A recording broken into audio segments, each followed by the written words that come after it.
नमो तस्य भगवतो अरहतो सम्मा संबुद्धस्य। बुद्ध ने मानव जगत को क्या शिक्षा दी? धम्म में स्वयं बुद्ध का अपना स्थान क्या है? बुद्ध ने अपने धम्म में अपने लिए किसी स्थान का दावा नहीं किया। ईसा ने ईसाइयत का पैगंबर होने का दावा किया। इससे आगे उसने यह भी दावा किया कि वह खुदा का बेटा है। ईसा ने यह भी शर्त निश्चित की कि जब तक कोई आदमी यह न स्वीकार करे कि ईसा खुदा का बेटा है, तब तक उसकी मुक्ति हो ही नहीं सकती। इस प्रकार ईसा ने किसी भी ईसाई की मुक्ति के लिए अपने आप को खुदा, ईश्वर का पैगंबर और बेटा मानने की अनिवार्य शर्त रखकर ईसाइयत में अपने लिए एक खास स्थान बना लिया।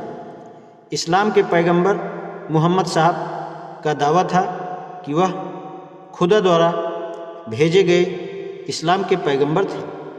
उन्होंने आगे और दावा किया कि कोई आदमी तब तक निजात, मुक्ति नहीं पा सकता जब तक वह ये दो बातें और ना स्वीकार करे।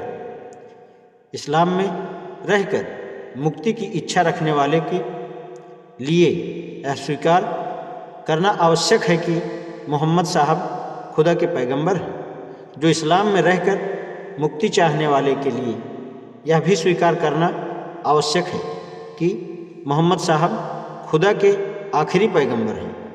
इस प्रकार इस्लाम में मुक्ति केवल उन्हीं के लिए निश्चित है जो ऊपर की दो शर्तें स्वीकार करते हैं। इस तरह मोहम्मद साहब ने किसी भी मुसलमान की मुक्ति उसके द्वारा उन्हें खुदा का पैगंबर स्वीकार करने की अनिवार्य शर्त पर निर्भर करवाकर अपने लिए इस्लाम में एक खास स्थान बना लिया।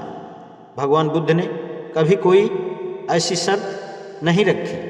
उन्होंने स्वयं को शुद्धोधन और महामाया का स्वाभाविक प्राकृतिक पुत्र होने के अतिरिक्त कभी कोई दूसरा दावा ही नहीं किया।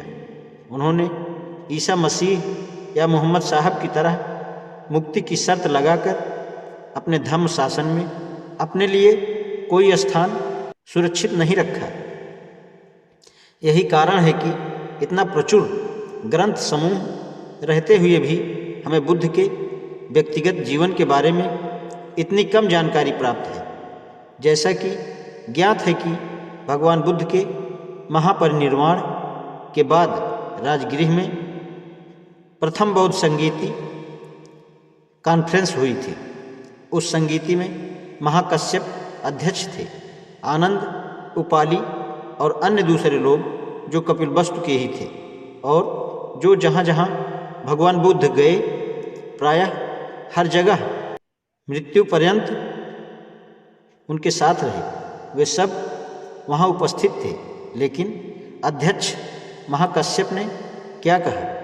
उन्होंने आनंद से कहा कि वह धम्म को दोहराए और तब संगीत कारकों से पूछा कि क्या यह ठीक है?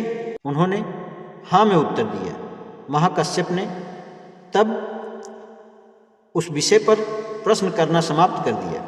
तब महाकश्यप ने उपाली से कहा कि वह विनय का संगायन करे, दोहराएं और तब संगीत कारकों से पूछा कि क्या यह ठीक है?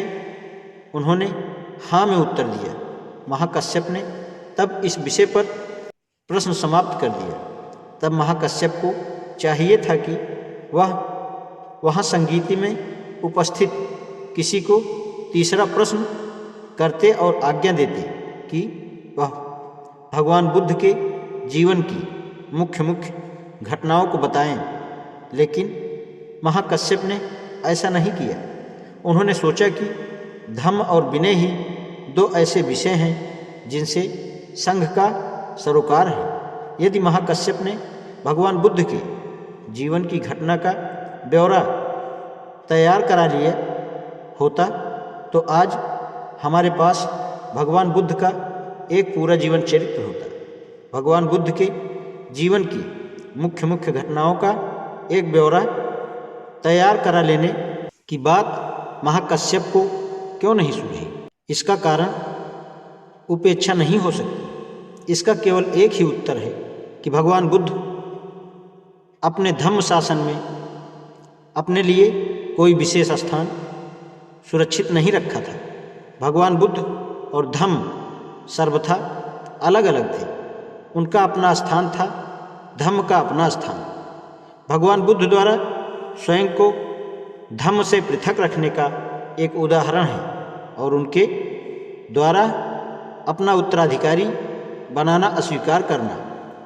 2-3 बार भगवान बुद्ध के अनुयायियों ने उनसे प्रार्थना की कि वे किसी को अपना उत्तराधिकारी नियुक्त करें।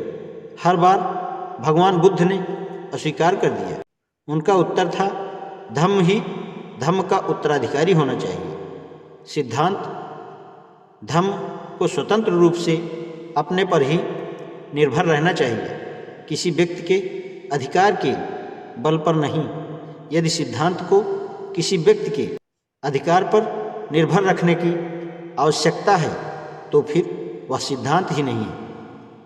यदि धम्म की प्रतिष्ठा के लिए हर बार इसके संस्थापक का नाम रटते रहने की आवश्यकता है तो वह धम्म नहीं है। अपने धम्म को लेकर स्वयं अपने बारे में भगवान बुद्ध का यही दृष्टिकोण था। आज इतना ही। नमो बुद्धाय।